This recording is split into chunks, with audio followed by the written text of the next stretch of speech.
1950년 9월 15일 눈부시고 벅찬 환희의 날이 밝아왔습니다.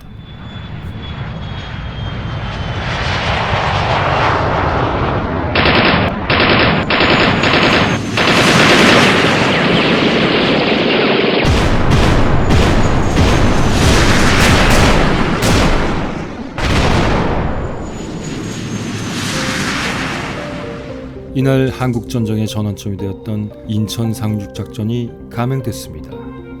사실상 일본을 지배하고 있던 총독이자 미 극동군 사령관이며 유엔군 사령관이었던 메가더 원수의 50년 군생활에서 가장 눈부신 순간이었습니다. 그는 서울 탈환 후 중앙청에 이승만 대통령의 손을 잡고 들어감으로써 다시 한번 본인이 아시아의 수호자이자 대한민국의 구원자임을 온 세상에 각인시켰습니다. 혈투 끝에 유엔군이 서울을 수복한 다음 날인 9월 29일 정일권 육군 총참모장이 가장 북쪽에 진출해 있는 동해안의 김백일 1군 단장에게 전화를 걸었습니다. 김 장군, 38선 북쪽에 점령하지 않으면 국군이 큰 피해를 입을 만한 적의 요충지가 있어? 네, 3사단 정면에 있는 하조도에 그런 곳이 있습니다. 정일권은 워커미 8군 사령관에게 한국군 3사단이 38선에서 북한군 사격을 받아 큰 손실을 입고 있으니 공격을 허가해달라고 요청합니다.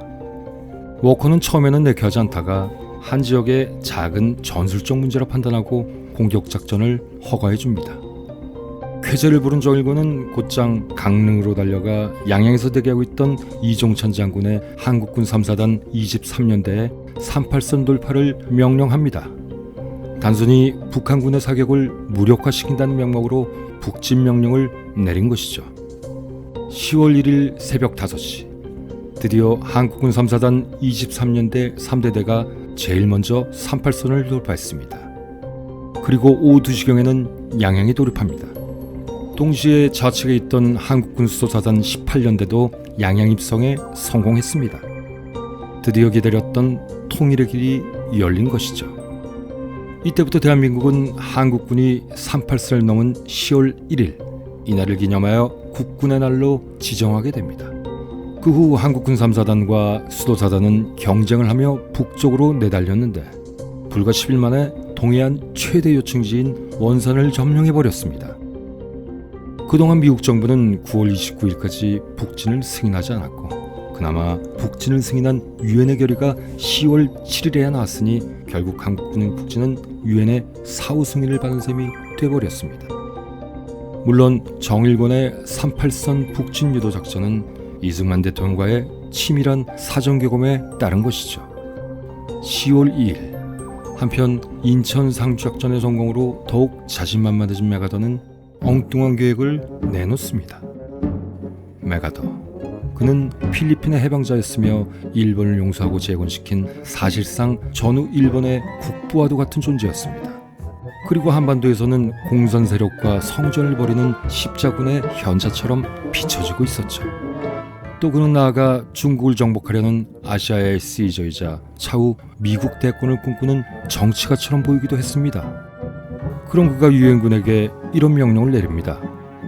미 8군은 38선을 돌파해 개성, 사리원, 평양으로 진격하고 미 10군단은 원산에 상륙해서 함경도 지역으로 올라간다. 메가더의 이런 계획에 대해 워커 중정을 비롯한 미 8군 사령부의 생각은 대단히 회의적이었습니다. 우선 개전 초기부터 수많은 희생자를 내며 전선을 지켜냈던 워커는 그 누구보다 한국전쟁의 전개 과정에 대한 이해가 깊었습니다. 처참하게 무너져가는 낙동강 전선을 탁월한 지휘력으로 방어해내고 풍전동화 같은 대한민국을 구해낸 워커 장군은 원래부터 유엔군의 지상군 역할을 했던 자신의 미 8군의 미 10군단을 배속시킨다는 전제로 장차 있을 북진작전을 이미 구성해놓고 있었습니다. 그런데 난데없이 메가더로부터 이런 어처구니 없는 작전을 하달받은 것이죠.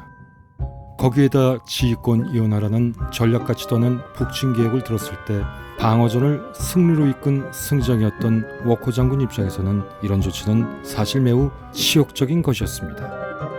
어쨌든 메가더의 북진 계획은 워커 장군이 보기에 개인적으로든 객관적인 전략 전술적으로든 상당히 문제가 많았습니다. 그 이유는 첫째, 당시 미식 군단이 서울 북쪽에 있는 반면 미 1군단은 아직 수도권 남부 지역에 머무르고 있었기 때문에 그냥 미식 군단을 미 8군에 배속시켜 지상에서 38선을 돌파하는 것이 훨씬 자연스러운 작전이었습니다. 둘째, 만약 미식 군단이 인천에서 원산 상륙을 위한 인원과 장비를 탑재하게 된다면 주력이었던 미 8군은 그 시간과 공간만큼 원활한 물자 보급을 받을 가능성이 매우 낮아지게 될 것입니다.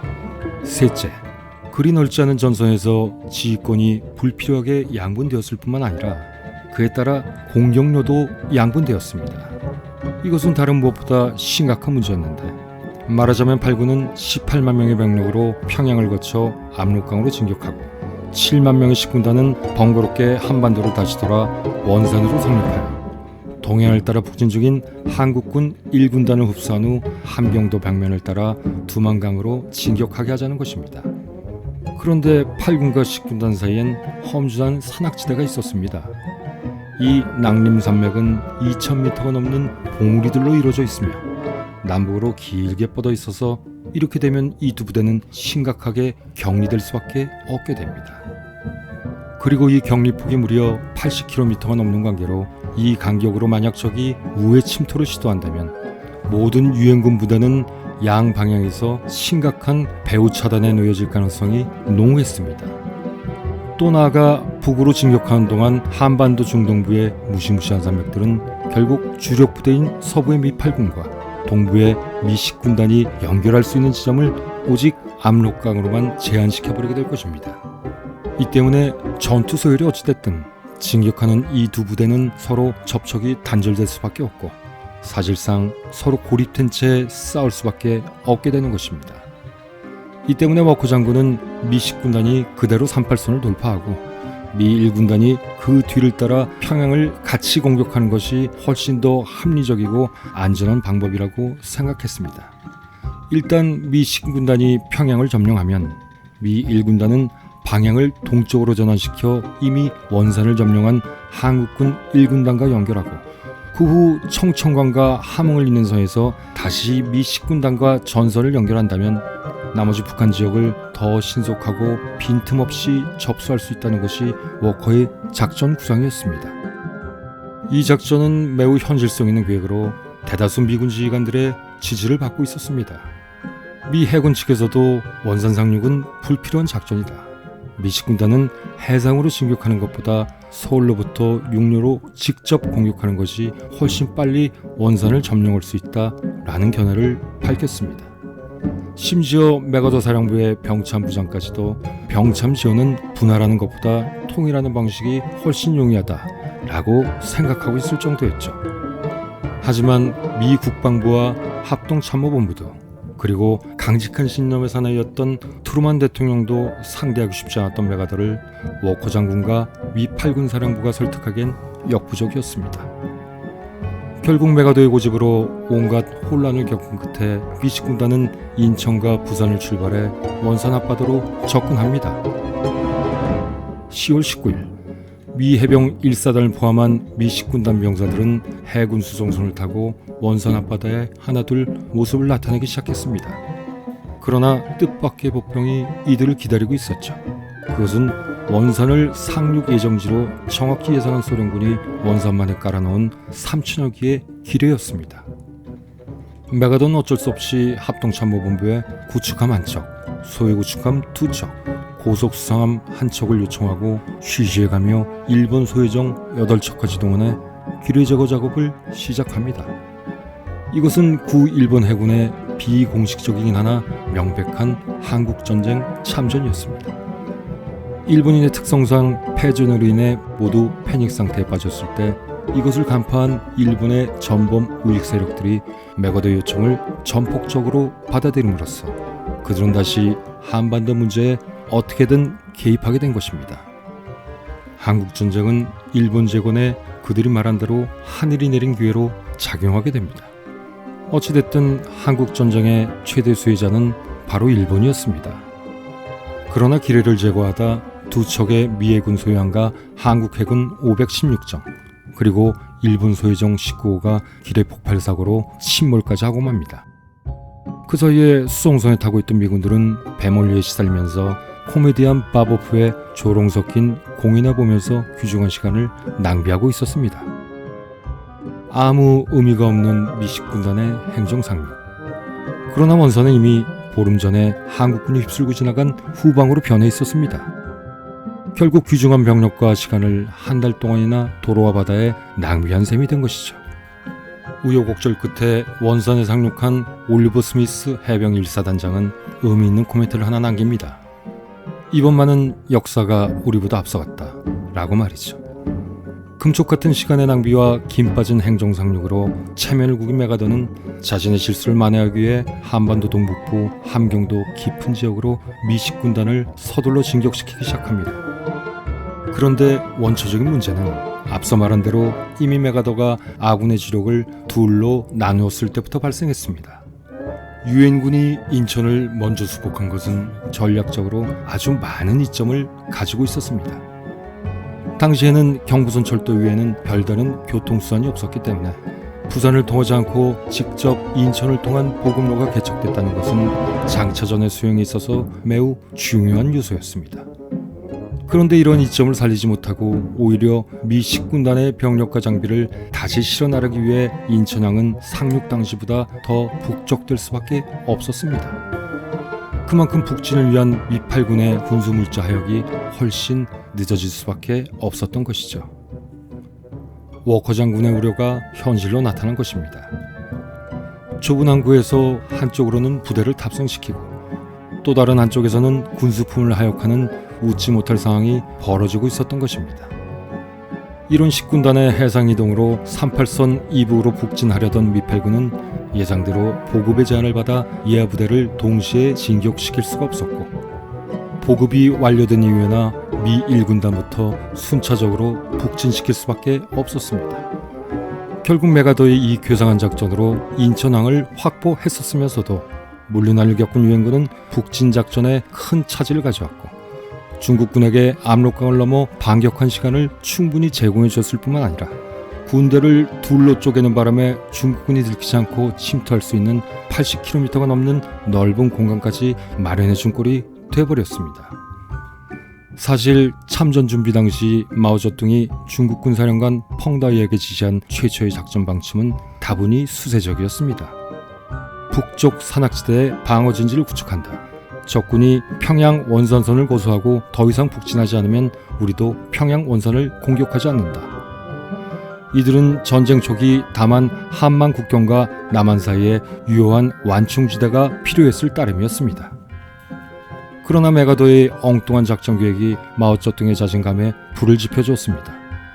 결국 메가더의 이런 치명적인 양날개 작전은 중국군에게 대반격의 기회를 제공한 셈이 돼버렸던 것이죠. 메가더의 계획대로 북진을 개시한 유엔군은 북진하면 할수록 넓어지는 전선으로 병력은 더욱 분산됐습니다. 그로 인해 부대 간의 단절은 필연적으로 발생할 수밖에 없었고 행적 연결을 할 수 없는 부대의 간격은 결국 유엔군이 스스로 자초한 큰 위험 요인이 되고 말았던 것이죠. 앞서 말한 바와 같이 이런 거대한 간격은 참전을 결심한 중국군에게 훌륭한 침투로를 제공해 주었습니다. 이 공간을 효율적으로 이용한 중국군의 대포위가 완성되었을 무렵에는 유엔군은 그저 속수무책으로 각계격파당할 수밖에 없었습니다. 그런데 메가더가 알고 그랬는지는 모르겠으나 한반도 북부를 동서로 나눠 진격했던 모습이 400년 전에 있었던 임진왜란의 모습과 너무 닮아 있어 매우 흥미롭습니다. 400년 전 일본 전국시대를 통일한 토요토미 히데요시가 정명가도라는 거창한 명분을 내세워 선봉인 고니시 유기나가, 가토 기요마사, 구로다 나가마사 등의 3개군으로 조선을 유린했던 것은 너무나 잘 알려진 사실입니다. 특히 주력인 고니시군과 가토군은 충주에서 합류한 후 북상하여 서울을 함락시켰습니다. 그런데 일본 오사카성에서 전장을 총괄지휘하던 토요토미는 서울 점령한 후 침략군 주력을 둘로 나누어서 고니시군은 평안도를, 가토군은 함경도로 각각 나누어 진격시켰습니다. 당시 토요토미는 라이벌인 고니시와 가토의 경쟁심을 이용하여 조선 침략을 조기 완수하고자 했었기 때문이었죠. 그러나 이것은 한편으로 겉으로만 떠든 정명가도라는 것이 단지 조선을 침략하기 위한 하찮은 명분이었음을 여실히 보여주는 역사의 기록이기도 합니다. 말 그대로 명나라 원정을 위한 길을 얻기 위함이었다면 굳이 주력을 양군에서 조선에서도 외질할 수 있는 함경도 지역으로 진출할 필요가 없었기 때문입니다. 일본이 명으로 진출하려면 당연히 경의 축선을 따라 북진해서 요동으로 들어가는 것이 맞고, 당시 함경도 북쪽의 만주는 여진족이 실질적으로 관할하던 명의 강역은 아니었기 때문에 침략군을 둘러 쪼개는 것은 일본 스스로 명의 정벌은 단지 명분이고 조선 침략이 목적이었다는 것을 알려주는 증거입니다. 어쨌든 이렇게 전력이 분산된 평안도 왜군은 조명 연합군에 의하여 진격이 둔화되었고, 함경도로 진출한 가토군도 비록 왕자를 생포한 등의 심리적 승리는 거뒀으나 결국 조선 민중의 끊임없는 게릴라식 항전과 이순신 장군이 제해권을 확보하고 보급을 차단시키자 어쩔 수 없이 첩첩산중 개마고원에 고립되고 맙니다. 서울스포크 메가더도 아군 주력을 8군과 10군단으로 분산하여 동과 서로 나누어 진격시켰습니다. 비록 당시에는 그만의 입장에서 혹여 그것이 맞다 치더라도 도쿄에서 전쟁을 쥐하던 메가더는 400년 전의 역사적 사실을 제대로 모르고 있었던 듯합니다. 아니면 알고도 그랬을까요? 음모론적 관점에서도 이 문제는 그리 많은 연구가 이루어지지 않았습니다. 어쨌든 토요토미처럼 전력이 분산된 상태에서 대륙으로부터 새로운 적들이 밀려올 경우 방어가 매우 힘들다는 교훈을 메가더는 간과했습니다. 하지만 일본에서 전쟁을 쥐한 메가더는 400년 전 토요토미와 똑같은 전력을 구사했죠. 그것은 서구인으로서 동양의 역사를 제대로 몰랐었기 때문이기도 하겠지만 그 이면에는 또 다른 메가더만의 이유가 분명히 있었다고 사료됩니다. 이 문제는 향후에 한번 다뤄볼까 합니다. 메가더는 어떤 이유였는지 모르겠지만 1950년 9월 말 기준으로 볼 때 중공군이 없었던 당시에는 북한군을 충분히 제압할 수 있을 것이라고 자신했고, 유엔군의 압도적인 힘을 바탕으로 전력을 둘로 나눴을 것이라고 애써 생각도 해봅니다. 그리고 충실한 부하였던 워커와 알몬드로 하여금 북진 경쟁을 유도했을 수도 있었겠죠. 메가더의 두 장군이 서로를 견제하고 질투를 하였는지는 몰라도 어쨌든 8군과 10군단은 엄청난 속도의 북진을 전개하기 시작했습니다. 마치 400년 전 토요토미 가신이었던 고우니시와 가토가 경쟁했듯이 말입니다. 그러나 결과는 똑같았습니다.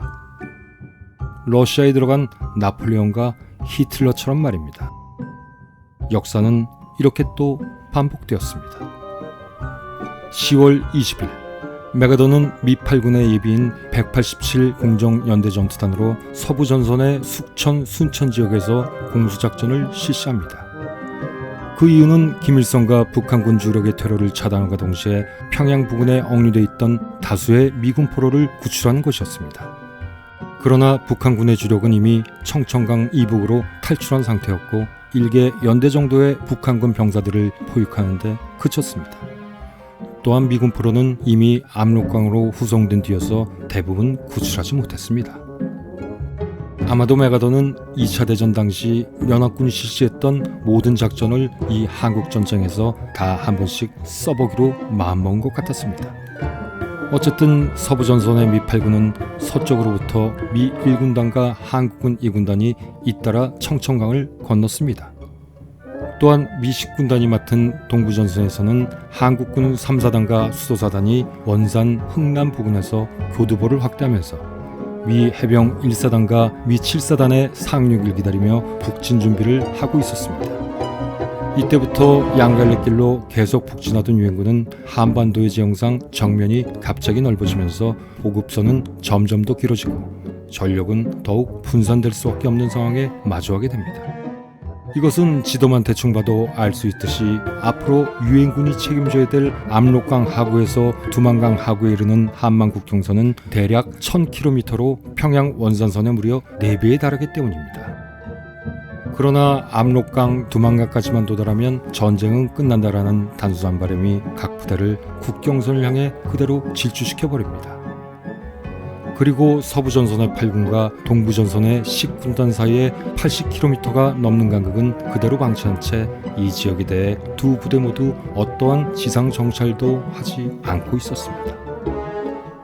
10월 23일 미 1군단은 미 24사단을 신의주를 향해 진격시키고 영국군 27여단에게 박천을 점령해 대령강에 도하를 준비하게 합니다. 이때 그 우측의 한국군 1사단은 군우리 북쪽의 나무다리를 건너 청천강을 넘었을 무렵에 예전과는 다른 폭풍 전야와 같은 이상한 불안감을 느꼈다라고 기록합니다.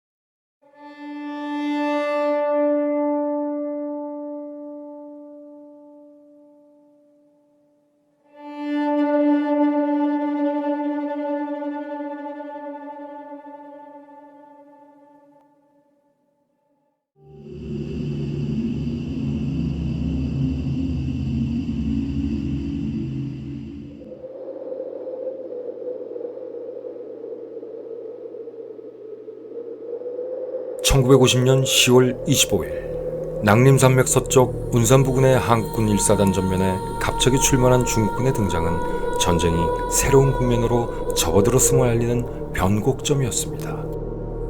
이상한 군복을 입은 병사 한 명을 잡아다 신문을 해본 결과 놀랍게도 그는 북한군 병사가 아니라 중국군 병사였습니다. 10월 26일 몇십 년 만에 몰아닥친 최악의 동장군이 한반도를 강습하기 시작했습니다. 그리고 이날 밤 본격적인 중국군의 1차 공세가 서부전선에서 시작되었습니다. 한국군 6사단 수색소대가 정체불명의 적군과 접전해 전멸해버렸고 압록강의 초상까지 도달했던 한국군 6사단 7연대는 퇴로가 봉쇄되면서 미8군의 주력이 있던 청천강변까지 절반도 못 오고 포위되면서 총 병력의 75%가 괴멸됐습니다. 10월 28일 이번엔 한국군 1사단과 미 1기병사단이 중국군의 기습 공격을 받았습니다. 특히 압록강의 수풍댐으로 진격하던 8기병연대는 후퇴 과정에서 미군 역사상 처음으로 예하대대를 무작정 버려둔 채 후퇴해버렸습니다. 운선에 버려진 이 미군 대대를 구원하기 위해 여러 구출시도가 있었으나 중국군의 방어에 모두 실패하였고 전선 안정을 위한다는 명목 아래 미 1기병사단은 이들을 버리고 전면 후퇴해버린 것입니다. 8기병연대는 계속 농성하다 결국 11월 6일에 항복하고 말았죠. 버려진 미 육군 1기대단은 이렇게 완전히 전멸했고 대량의 포로도 발생했습니다. 그리고 이 포로들은 북한군에게 인계된 후 대부분 잔혹하게 처형되었습니다.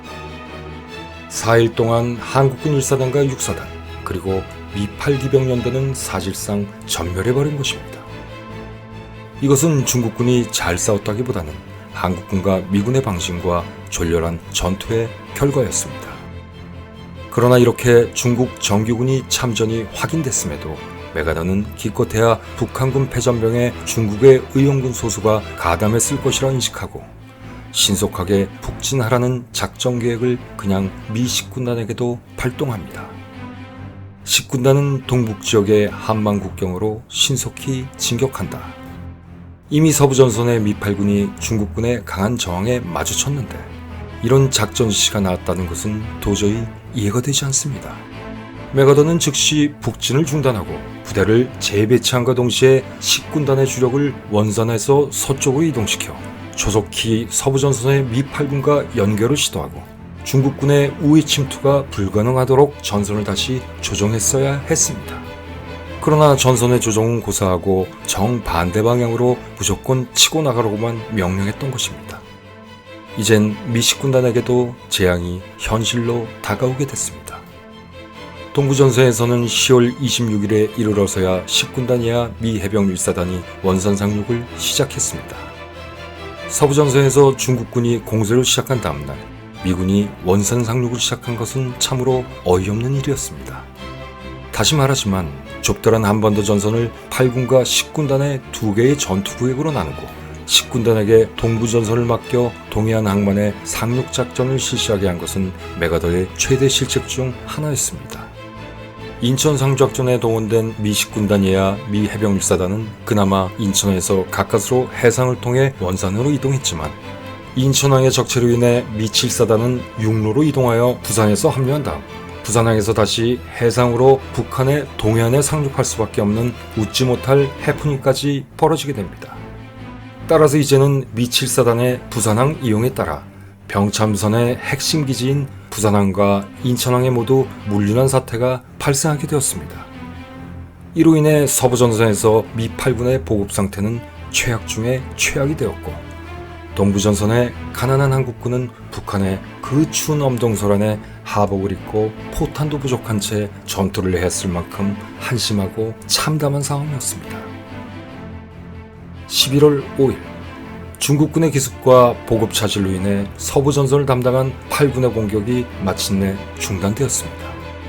그동안 낙감만 하고 있던 메가더는 이때부터 무슨 일이었는지 중국군의 한반도 진입과 보급을 저지한다는 이유로 압록강 다리에 폭격을 준비하고 있었습니다.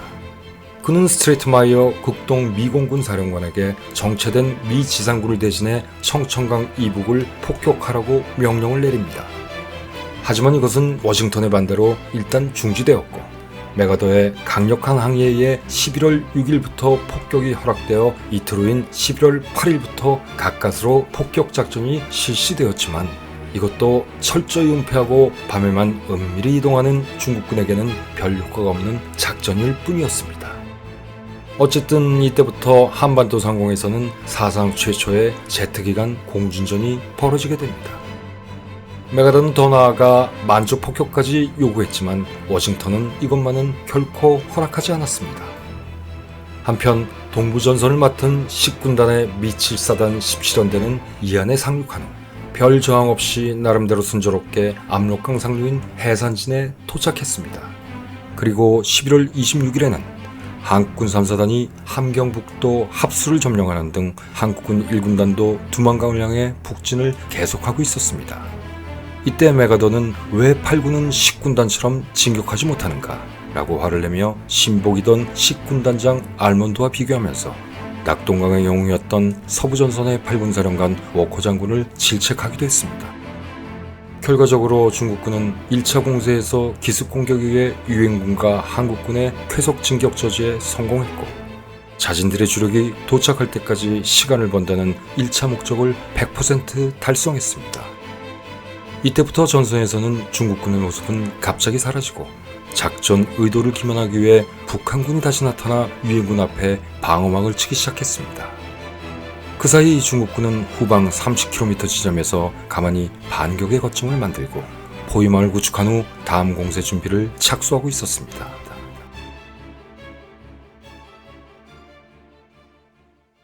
마오쩌둥은 메가더를 자신의 무대로 끌어들이는데 성공했습니다. 태평양 전쟁에서 메가더의 영광을 빛낸 전장들은 한반도와 같은 험준한 상하지형이 아니었습니다. 압도적인 해군력과 공군력을 마음껏 쓸 수 있는 면이 넓고 평탄한 바다와 해안이 메가더 전략의 무대였다면 한반도의 깊은 계곡과 험준한 산악은 기습, 포위, 그리고 병사들의 지구력에 의존하는 마오쩌둥 전략의 무대였습니다. 막강한 화력과 풍부한 물자의 뒷받침을 받으면서 주로 대낮에 치르는 정규전에 길들여진 미군은 측면 우회, 후방 차단, 매복 기습, 야간 전투와 집중적인 인해 전술을 배합한 마치 삼국지에나 나올 법한 마오쩌둥의 비정규적 게릴라 전술에 정신이 혼미해질 지경이었습니다. 11월 24일 유엔군 총사령관 메가더는 압록강을 향한 새로운 공세를 또다시 지시합니다.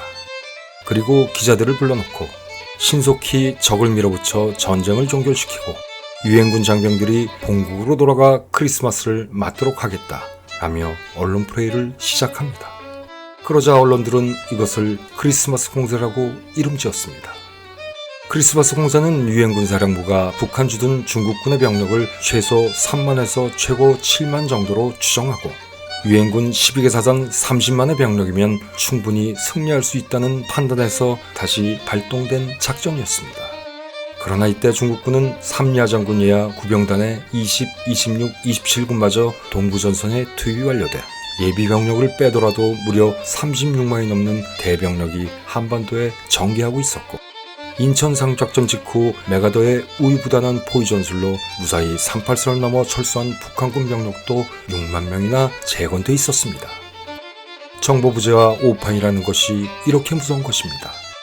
이젠 가용 병력이 압도적인 중국군의 참전으로 한국 전쟁의 스케일은 갑자기 대여섯 배로 커져버렸습니다.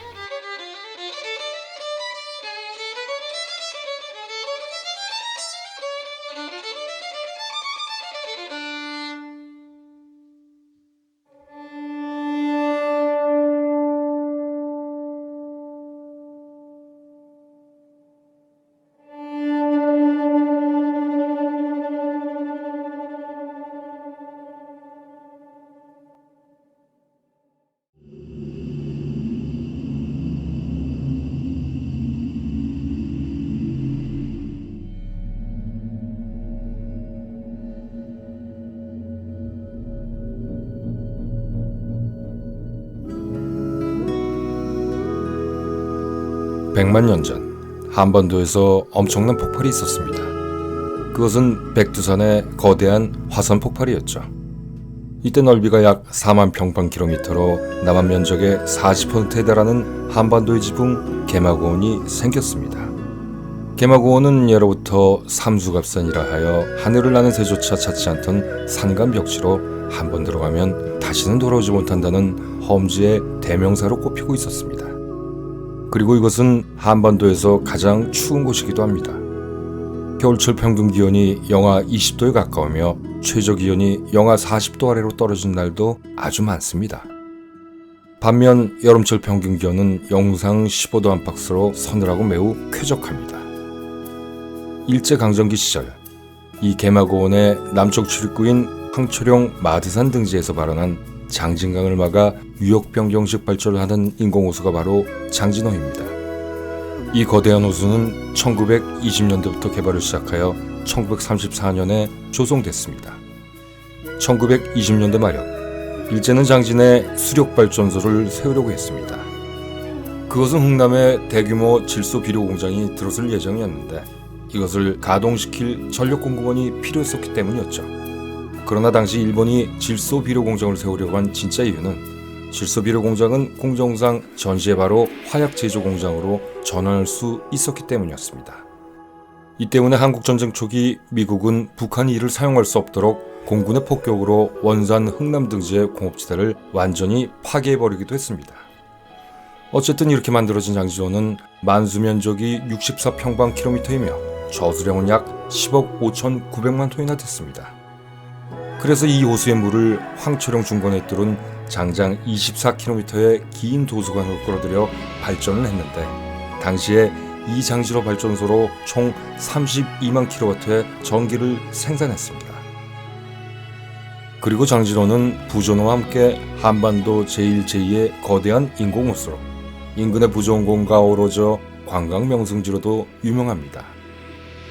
댐의 건설로 형성된 호수는 개마고원의 우거진 원시림과 함께 웅대하고 수려한 경관을 이룰 뿐만 아니라 여름에는 서늘하여 이상적인 피서 유람 지역으로 각광받고 있습니다.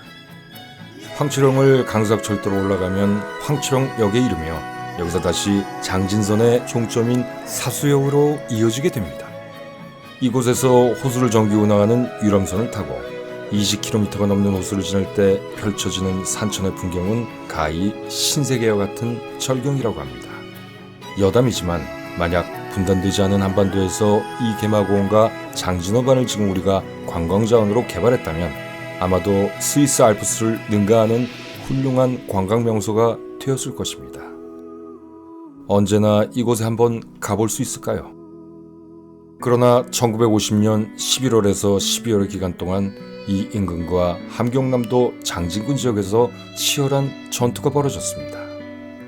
이것이 바로 참혹했던 불과 얼음의 지옥이라 불리던 장진호 전투입니다.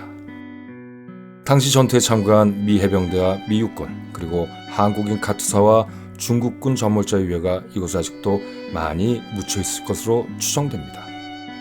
실제로 북한이 송환한 미군과 한국군 유해 중 상당수가 이곳 장진호 근처인 장진군 신흥리 주변에서 발견되고 있다고 합니다. 가족들과의 만남을 고대하며 이곳에서 사투를 벌였을 병사들, 비참하게 쓰러져간 꽃다웠을 그들의 희생을 기리며 다시 한번 유골이 남아 가족들에게 조속히 돌아가길 기원합니다.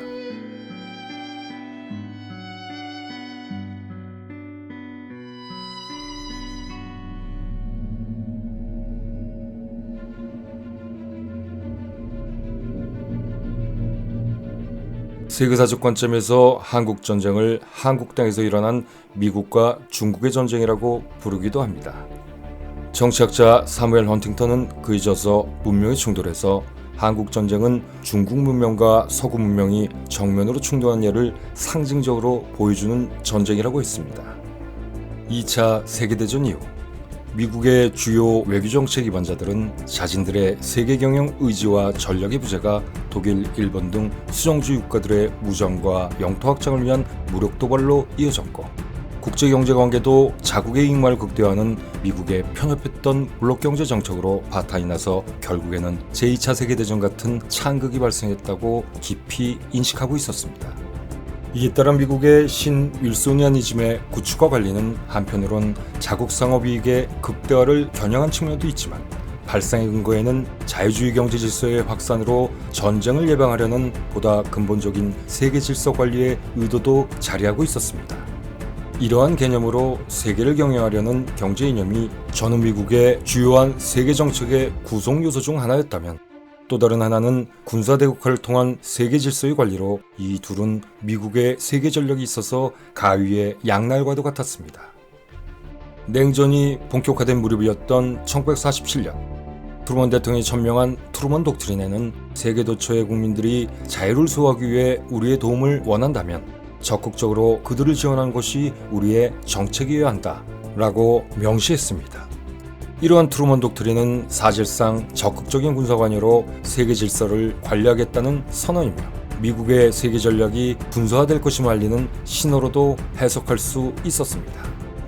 이에 따라 1950년 4월 14일 미국은 소련의 위협에 대한 군사적 봉쇄 정책의 일환으로 소련의 붕괴와 미국식 자유자본주의적 가치관에 근거하는 신세계 질서의 확립으로 최종 승리를 거둔다 라는 명분의 NSC 68을 발표합니다.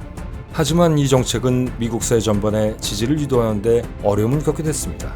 그것은 적극적인 군사적 세계 전략은 연방정부의 비대화를 초래하여 종국에는 시민적 자유를 제한하는 결과를 초래할 수 있고, 아울러 세계대전이라는 비정상적인 상황이 종료되었으므로 다시금 정상국가로 조속히 돌아가야 한다는 여론이 대세였기 때문이었습니다.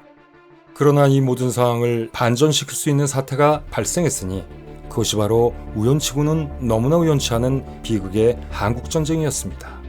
어쨌든 한국전쟁은 미국인들에게 국제공산주의 공세의 시작으로 이해됐고, 이 때문에 소련의 유사한 군사공세가 미국의 주요 관심대상이었던 유럽에서도 일어날 것이라는 우려가 서독의 재무장 등 미국의 유럽 정책에 대한 군사적 해결이라는 국민적 공감대 형성에 절대적인 기여를 하게 됩니다. 이에 따라 미 의회는 해외 군사 원조 항목으로 트루먼이 요구한 40억 달러의 예산 증가도 별다른 반대 없이 승인해 주었는데, 이것은 한국전쟁 이전과 비교하면 무려 3배를 훨씬 상회하는 수준이었습니다. 그리고 이러한 예산의 80%는 유럽의 나토 체제 강화에 할당되었습니다. 이로써 한국전쟁을 이유로 또 한국전쟁에 힘입어 미국의 군사적 세계 전략은 국내 합의 도출에 성공했고, 미국의 군산복합체는 미국의 세계 전략을 계속 주도하는 주체가 됐으며, 나아가 미국의 세계 전략의 양날개 중 하나인 군사력의 투사 및 투사 위협 전략이 드디어 그 위용을 갖추게 되었습니다. 그리고 주목할 사항은 이렇게 군사대국화된 미국의 세계 전략의 내용은 한국전쟁 이후 현재까지도 큰 틀의 변화 없이 계속 지속되고 있어서 아직도 미국 패권주의의 원동력이 되고 있습니다. 한편 한국전쟁에 참가한 중국은 이 전쟁에서 막대한 인적, 물적 손실을 입었고 정치, 경제, 외교적인 면에서도 많은 문제가 발생했습니다. 그로 인해 한참 동안 비싼 대가를 지불하기도 했지만 미국이 이끈 서방 측군대와의 대결에서 결코 밀리지 않았습니다. 당시 신생 정권이었던 중국 공산당은 한국전쟁으로 인해 얻은 것이 더 많았는데 전반적으로 중국의 한국전쟁 참전은 대단히 성공적인 결과였다고 볼 수 있습니다. 그것은 나중에 더 자세히 다루겠습니다만, 첫째, 한국전쟁은 역사적으로 중국이 전쟁에서 서방 군대와 균형을 맞출 수 있다는 황금 같은 기회를 제공했습니다. 중국은 그동안 1840년 아편전쟁 때부터 서방 군대에 항상 패하기만 하였으나 1950년 말 한반도의 1, 2차 전역이 끝날 무렵에는 이런 굴욕을 어느 정도 역전시킬 수 있었습니다. 이것은 결과적으로 민족주의를 고취시키는 계기가 되었고 중국 인민이 공산당 정부를 전폭적으로 신뢰하게 되는 중요한 원인이 되었죠. 둘째, 중국은 한국전쟁의 참전으로 차후 국제사회에서 제3세계의 리더로 등극할 수 있었으며 급기야 유엔 상임이사국의 지위를 얻게 되었을 뿐만 아니라 현재도 동북아 위기의 핵심인 북한에 지대한 영향력을 행사하고 있습니다. 셋째, 중국은 한국전쟁에 참여함으로써 소련의 전폭적인 지원을 받는 데 성공했습니다.